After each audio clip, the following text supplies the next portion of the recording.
Hello and welcome back to the Making It podcast. We are here for episode 41. 41 episodes into the podcast. We're 41 weeks into the year. It's actually quite a good metric for whereabouts we are, isn't it? Because if anyone ever asks you what week of the year are you in, you're going to be like, I ain't got a clue, mate. All you've got to do is click Making It podcast on Spotify, search us up, and we'll tell you exactly that. And also how you become the best version of yourself. Dan, welcome back to the podcast, my friend. How's it going? Brother, it's What was that? What was that? It's good to be back talking to you, bro. I know you've had a very exciting day today, so I'm looking forward to hearing about that again, and for the listeners to find out more about that. But yeah, life's been an interesting one lately. We've had some conversations, obviously outside of the podcast, and last week for me was a bit more of a started off really high and ended quite low, but then sort of ended high again, and which is interesting the way I've just described that, because Jamie gave me some advice when I was feeling a bit low, and it's that in life sometimes we're going to be going down those slopes, but sometimes we're going to be going back up. So it's about understanding that when we are on those slopes, it's completely natural, it's normal, and just round the corner can be an up.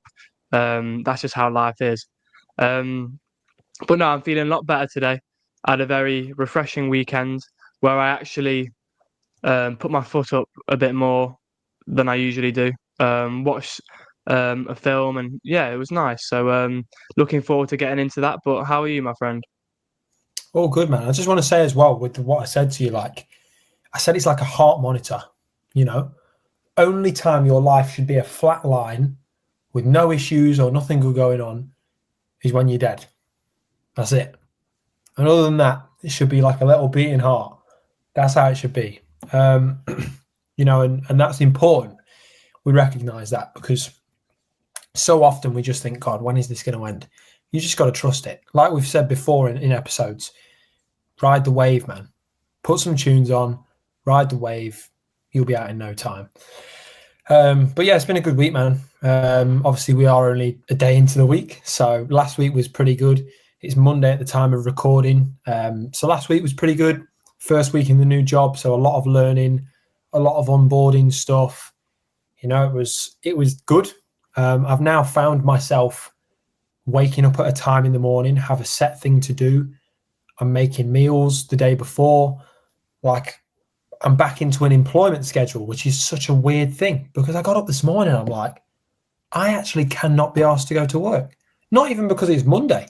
I'm just like, I don't want to go to work. I've not had a job for 4 months. So my brain is just in this mode of, I'll just go for a coffee. That's not me. I worked from 10:30 this morning till about 7:30 tonight. So it's a nice 9 hours in there. And to be honest with you, it just felt good. As soon as I got out of the house and did it, it was actually like, yeah, this is good. For those that don't know, I've just started a job in door-to-door charity fundraising, which is not a massive thing in the UK, but out here it's huge. And it's for a sales company based in Surrey Hills, Sydney, right next to the central train station, just outside the CBD.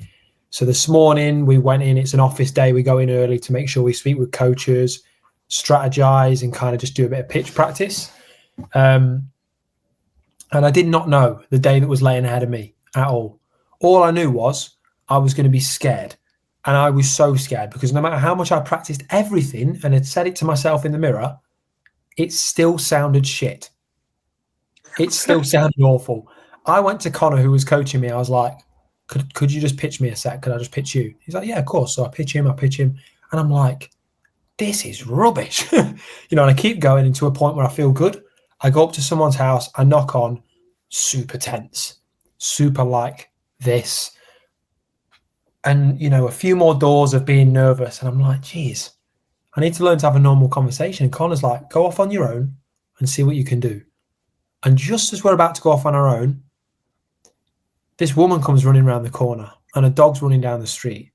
Help, my dog's running away. Can you help me out? And she's not the fastest of people, bless her. I was like, oh, okay, fine. I'll jump in, pick this dog up. It bites me, this little chihuahua thing. And I drop it and pick it back up and give it to her. and she sees my Red Cross shirt, and she says, "Oh, what are you boys doing?" And we explain the program that we're fundraising for, and she's like, "Oh, that's great. I'll donate." You know, and we didn't really even tell her that much. She was like, "Don't worry about it. I'll just donate. Put me down for whatever you want." We went round to her house, stood at the front door. She signs all the papers, and she's like, "Yep, no worries. Thank you. You saved my dog. So you've saved me from the kids killing me. That's a good deal." So that's my first ever proper official sale in my name, ever, from just helping someone with the dog, right? Freakishly enough, that same house we had knocked on before and she didn't answer. So she's what we call a callback. We'll go back later in the day. And as I'm walking out the garden, I see a wheelbarrow with the name Kelso on it. That's my granddad's name. He's been passed away 6 years now. And that's also my grandma's surname. And I'm like, I'm kind of connecting the dots after this sale and being like, sorry to swear again, Dad, but you bastard. That's like my granddad's way of kind of getting me adjusted into a new job, and something that he always said he thinks I'd be great at. You know, selling stuff. That's what he always he taught me, that kind of stuff. So I thought, today's peaked. It was like 4 or 5 o'clock. I'm like, today's peaked. It can't get any more cool than this. And then I go to this South African woman's house, talk about the program. You know, we get talking because her grandma has got dementia. So we were talking about how the program could help her and how she can donate. She said, "I'm not interested in donating, but thank you for the chat." She read my name badge and she went, "And I'll remember your name." I was like, all right, that's a weird thing to say, but fair enough. Like, thanks for your time and all the best. Next thing you know, a daughter comes running down the road. "Do you both want a cup of tea?" I was like, "I'm English, so I'm not going to turn down a cup of tea." She's like, "We'll make you one." She comes out with a flask, and there's still tea in it. I don't want to show you without tipping my. I'm not going to try. It'll go all over. Yeah. I'm not even going to try. But she made me a cup of tea in this. We got talking to her. You know, husband's Welsh, big rugby union fan, all this, and she was talking to us about Percy pigs for about 10 minutes, right? She's got about 5 bags of them in the cupboard. And we left the house with a biscuit and a flask of tea that we can keep. And that was kind of the last of what happened that day. But I thought, you know, as first days go, that is absolutely nuts. It's nuts. And one thing that you said to me, Dan, just in the pre-chat when we were talking about this job is, it's so cool the amount of people you speak to, random people. I met a Danish guy on the door who's a massive Bolton fan. Well, he's never been to Bolton. You know what I mean? Like, it's just, you meet so many different people, and actually sometimes they say to me in the first 10 seconds, "I don't want to donate." So why 9 minutes and 50 seconds later are you still at the door talking to them? Because they're a human being with a story. And even in that 9 minutes, at the end of the day, I am there to get a donation. Even in that 9 minutes, someone can change their mind. But even if they don't, what I also want to do is plant the seed in their mind that what we're doing is great, so that they do go and donate. Because if it's not through me, it's through the website. So I want them to just donate. So I like the fact that this gets your mind thinking. My boss described it to me as a boxing match. You know, you're kind of throwing things back at each other. "Oh, I'm not sure I want to do this because of this. Oh, but have you considered this?" And it's like, it gets your mind thinking. That's all I've craved for so long, bro. A job where you get to interact with people and you get to deal with different problems. Just amazing, Mate, man. It's a job where the personality you have is perfect for a job like this, because you can just use your character to obviously, it's not always just about, obviously the aim is to achieve sales, but it's interacting with people and trying to make an impact on their day, with the hope that they then understand your cause and then want to make an impact on that cause. And these things that you're experiencing, like the dog and seeing Kelso on the was it the wheelbarrow? Yeah, wheelbarrow.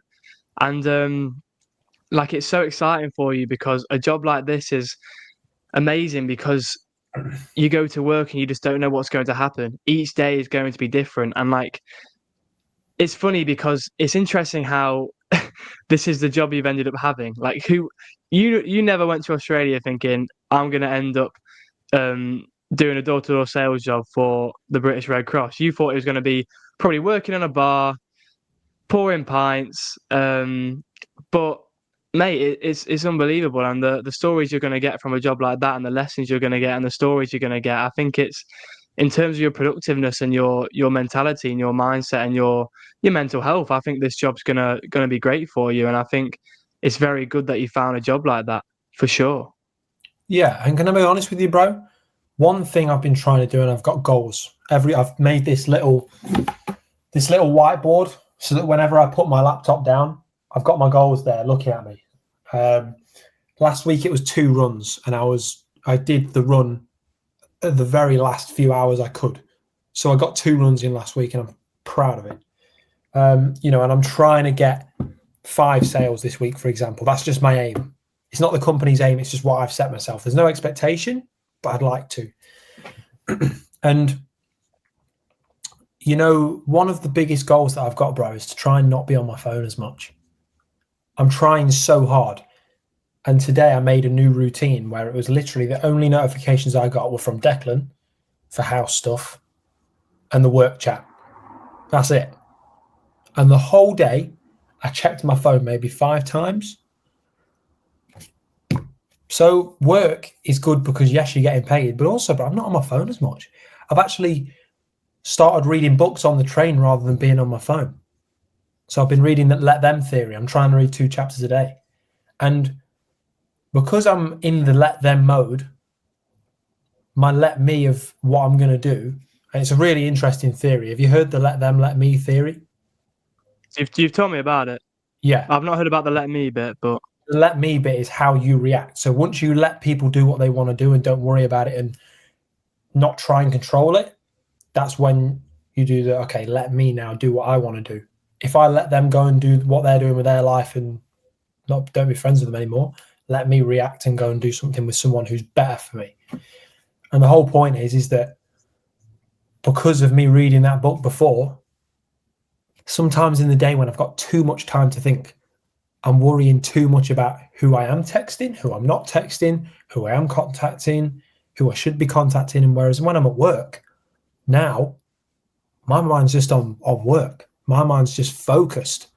So I'd like to know, bro, to be honest, A, what are your goals? Are you setting goals for a short term or long term? And B, what do you do to try and minimize the amount of time you spend on your phone? Because I actually think we're in a pandemic of phone use, bro. It is insane. No, phone use is a really, really bad problem. I think I've always been all right with my phone. Like when I use my phone these days, it's often to make videos on my socials, or I'm just communicating on Snapchat. I don't often do a lot of the modern day brain rot or scrolling. If I do, it's never really for that long. But I think it's all about setting yourself boundaries, really. Maybe I could use my phone less when I'm like sat on the toilet. I could just that's one, taking the phone to the toilet, which I could avoid a bit. But sometimes I think I'm not really on my phone that much, so this could be quite a good time to use it. So I think I'm quite good with my phone. I'm quite healthy, but I like the idea of reading a book while you're traveling rather than being on your phone. I think that's something I'll take in a bit more. But in terms of goals, I think talking about what I spoke about at the start with the peaks and troughs, like you said. So the reason why obviously we ended up getting onto that conversation is because last week for me, I felt like I was overwhelming myself. I was stressing out a lot. It started from Tuesday night where I was absolutely buzzing from football coaching. First session back, I felt alive. And then I ended up going to Scarlett's house, my girlfriend's, where I probably should have just stayed at home and just relaxed. Because at the end of the day, I was giving my girlfriend my leftovers of the day. So we didn't have the most quality time, and that ended up the next day I didn't feel the best about myself, and that kind of led on to throughout the rest of the week because I coached on Wednesday and we were doing squad selection stuff, and when it was the team I was going to be coaching this year, I didn't really organise it the best, and I was beating myself up for it, and all the stress and feeling overwhelmed, it was feeding into my relationship with Scarlett, it was feeding into how I felt in the day, and I just wasn't enjoying things as much. And at the weekend, I had some time to actually relax. My friend Isaac Sanguinazzi came up on the Friday night. We went out. It was really good fun. We went to town. I showed him all of Newcastle. We went to Canute's, got hot chocolate, and we spoke and just sat down and people watched. And for the rest of the day, I just had my own space. I walked around town. I wrote a letter for Scarlett. I watched a film, made myself some food, and I just relaxed. And on Sunday, I guess this isn't really relaxing, but ran to the beach with Noah and his younger brother, and we did a sea dip, and it was really nice just to kind of relax and refresh. So I think some goals I'm setting for myself in the near future are, I want to make sure, and this has always been my thing, I want to make sure whatever I'm doing, I'm enjoying it. And my housemate Isaac said this to me: if you're choosing to do it, you want to enjoy it, because if you enjoy it, then it's going to feed into everything else. The same way when I was stressed, it was feeding into everything else. So I think the reason why I was getting so stressed and overwhelmed is because I want to do things right a lot of the time. And when I feel like things aren't going right, or I'm overstretching myself and I feel like, oh, am I not seeing this friend enough? Am I not doing this in football coaching? Am I not doing this with the podcast? Am I not doing this with uni work? I just get overwhelmed. So I think in the near future, I've got to understand what my priorities are. This year is my final year, so I've got to make sure that uni work's getting done. Set myself the right amount of time for our podcast, for my own space, for football coaching, and just understanding my boundaries with these things. But I think the goal is to enjoy it. But how am I going to do that? And I think that's understanding that, in the first place, why have I chose to do it? So take football coaching for an example. To begin with, I chose an opportunity to expand my sports psychology experience, but that's turned into a whole lot more. I've actually... Stop right there. This is Daniel talking here, and I know right now you're enjoying the episode, but I've just got to give a really big shout out to something, and it's Making It Moments. That's where our guests are. That's where the people we bring on to talk about their journeys are.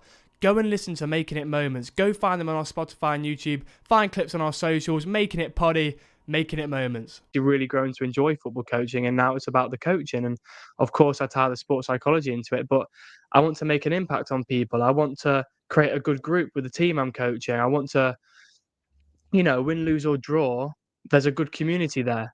And if I'm enjoying it, then it'll feed into the players. So I think I just want to start enjoying things and understanding what my priorities are.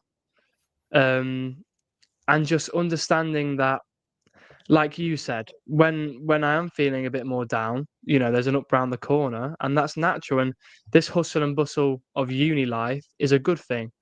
And yes, there's a lot of things I'm juggling, but at the end of the day, a juggler's an entertainer. So I think it's just, I don't want to look back on this period of time and think I was stressing myself out and not enjoying such a good opportunity because I was so worried about juggling everything. Sometimes things are going to get more time, sometimes things are going to get a bit less. So I think I just want to enjoy the journey and just take things step by step a bit more. It's interesting. I've been thinking a lot about when you were talking about your finances, and you mentioned how you just took it each day by day. And I've actually started to do that in my own life with finances, with everything else. Just what am I doing today? What are my goals for the day? And just taking it each day by day rather than worrying about what the future holds all the time. So I guess with you, brother, like, how do you cope with stress and feeling overwhelmed when life feels like there's a lot on your plate and you're not necessarily giving everything the attention you would like? Because you want to, you want to be able to give everything 100%, but we just can't. So how do you juggle life? You reduce to regenerate. That's what I'd say. Reduce to regenerate. And by that I mean reduce what you're doing now to regenerate what you love about what you do. If you genuinely love something and you haven't got the time for it, the best thing you can do is reduce the amount of time you spend thinking about it, reduce the amount of time you spend doing it until you can give it your full love and passion. If you really want to see and get what's best out of it. My YouTube is an example. I've not really felt in a position to do my Jays Away YouTube. And I'll be honest with you, Dan, I'm gutted about it because I was really excited for that. My version of what this trip was going to look like is so much different. And while it has been different and it has been hard, I wouldn't change it. But I will say that I don't think I've been in the right headspace to talk about my trip and to lie about it and to make it look good for the sake of a few views on YouTube. Because I couldn't really give a fuck, to be honest with you, about views on YouTube. It's just a metric of how well a YouTube video is doing. And even then, if as long as I think I've put good content out there, someone else likes it, it doesn't matter. It'd be nice, but who cares? You know, like with my normal football YouTube, I feel that for a while, I've massively reduced the amount I make until the last couple of weeks where I've said, right, let's pick it up. I'm finding that love again, that heat, that burn in my heart. As soon as I got given this job was like, you got to come back now. You got to start doing stuff. As soon as I got given the job, the first things I was doing was organising, when am I going for a run? I went and bought a calendar. When am I doing this? When am I doing that? Every single day is filled out. I could probably go and get you last week's one and just hold it up, and it is just stuff, goals, priorities, what days you're doing this, what days you're doing that. And by the way, there's loads of stuff I didn't do.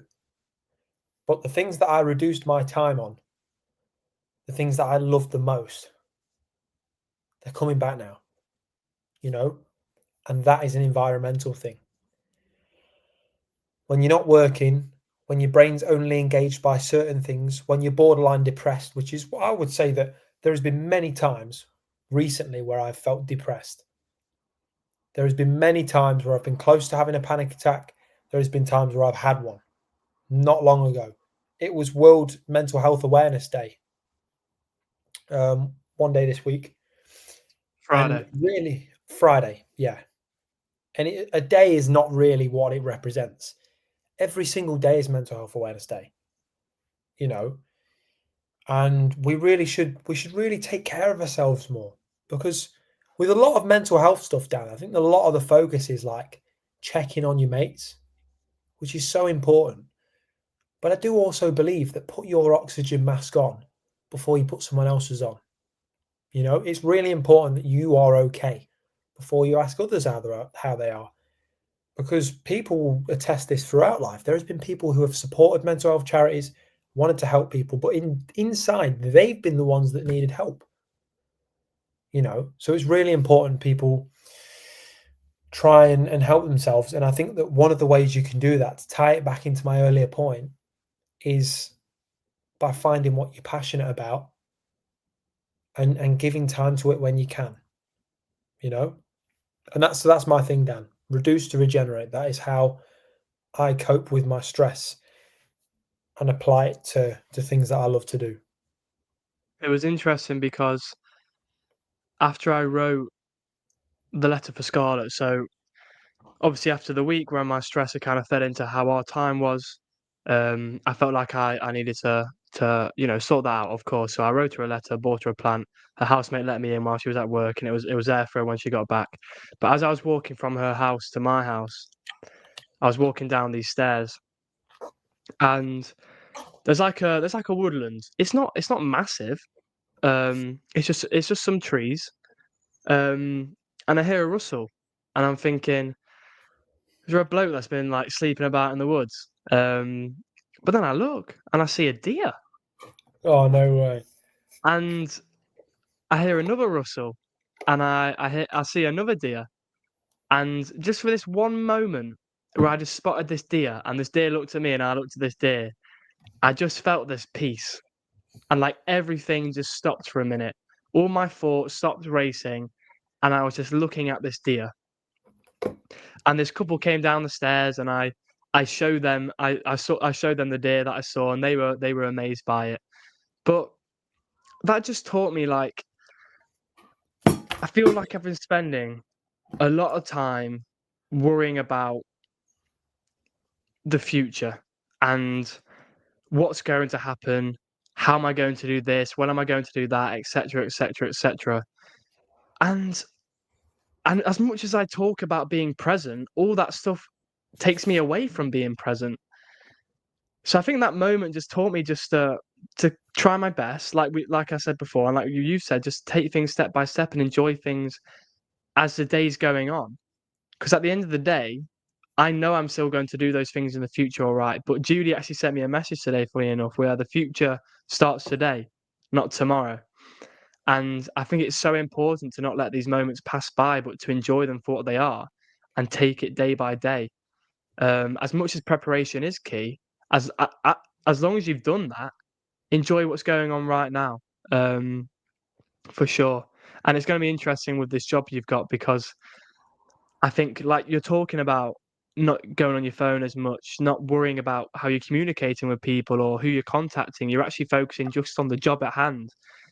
And I think hearing you talk about that, like, and how that's making you feel good, it's making me realize I need to make sure I'm doing that more often. I'm focusing on what's happening right now. Because I do plan things out, just like me and you both do. I know what I'm roughly doing in the week, so I don't need to be worrying about it all going perfect. I just need to be enjoying that one thing I'm doing right now a lot more, and I think that's what life's all about, really. Bro, the deers don't concern themselves with what they're doing tomorrow. They just focus on feeding themselves, feeding their family, and just grazing about, mate. And we don't have that luxury as humans because we are weird animals that decided to create things that stress us out and makes us normal. That's wrong. We should all be wild and punching each other and just building huts and stuff. Like, this shouldn't be the case, but this is the case. But sometimes you kind of have to be a bit like a deer, and you kind of just have to care about what really matters when it matters. You know, when you're hungry, eat. Until then, graze about, do your thing. It's like anything. You know, I'm grateful that with this job, obviously today's an exception because it's an office day. You know, I can wake up tomorrow at 8 o'clock in the morning. I don't start work till 1 o'clock. I leave for work at 12. I've got an hour to read on the train. I'm going to try and see how much reading I can get in an hour without going on my phone, which is the challenge. Again, I'm going to break it. I'm going to Yeah, mess tough up. challenge. I'm a fucking human being, you know, like I'm a human being, and I'm not one of those people that comes on here and is like, you must eat a certain way. You must never use your phone. I use my phone when I'm going for a poo. I use my phone when I'm in bed. I use my phone on the train. I use my phone in between streets at work every now and then. Do you know what I mean? But I'm not on it as much, and that's an improvement. So I'm not a massive doom scroller. I like the odd reel.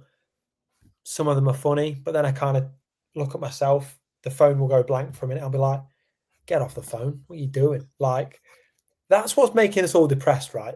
It's that constant dopamine hit from a fake artificial source. Because for some people, it's like, oh, that's motivated me to do this. Until you lose it because you realize that it's short-term dopamine. It's not real. It's fake. It's all rubbish. Go out, touch grass, go and do something you enjoy. And to be honest, Dan, first few hours of this job today, I was like, I'm not sure about this. And the last few hours, I was like, I'm going to absolutely do everything I can to make sure that this job, I smash it. I'll do everything. So if there's something you love, there's something you're passionate about, and that's going to be the name of this podcast, it's going to be passion. If there's something that you are passionate about, do it. And like Matthew McConaughey said, don't half-arse it. Just go and do it 100%. And Dan, I know that is something for a fact that you do with everything you do. Your coaching, your Instagram stuff, your uni work. Bro, you inspire me, man. That's what this podcast is about, bro. You know, I recognize how important it is to have a good environment and good mates. And I've got you, bro. So I just want to say I'm grateful. Oh, thank you, brother. And it was funny because actually just before I saw that deer was when I sent you that voice note, and I said how I appreciate you a lot and I'm grateful for you and how you've pushed me as a person. Um, so that's hit straight back at you, brother. Very grateful for what we have here and our friendship for sure. And just to comment on what you were just talking about there, I think I spoke to Judy as well about how I was feeling a bit lower, and she said to me to focus on what you're doing right. You know, you could be focusing on what's going wrong, what you could be doing wrong, what's going to go wrong. But if you're focusing on what you're doing right, on that process, things will turn out a whole lot better, and that energy will feed into everything else. So for the listener, focus on what's going right in your life and enjoy the present moment. And I'll say as well, one thing my boss said to me, you're going to try and speak to 50 or 60 people a day, and all you want is 2 yeses. When someone says no, that's your ticket to go and get a yes. So strategize, enjoy people saying no, enjoy things going wrong, and just remember, not everything has to go right 100% of the time. Bash. That's all I've got to say. Dan, I don't know if you want to add anything else, mate, but I think that is a mint note to leave it on. Yeah, no, I think there's been quite a few lessons we've learned this week, and I think it's a goal for us to take that into our next week. And I'm looking forward to next week's episode already. Can't wait, man. I just want to say actually as well to the woman who made me tea, she put 2 tea bags in my tea. So this is actually really strong and difficult to drink, but I'm loving it. Anyway, listen, that was episode 41.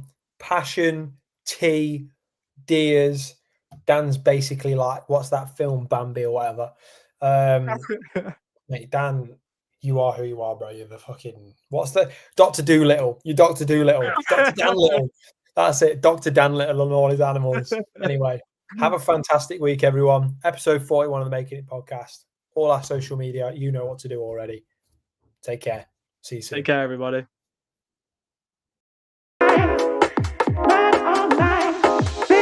Feel so right.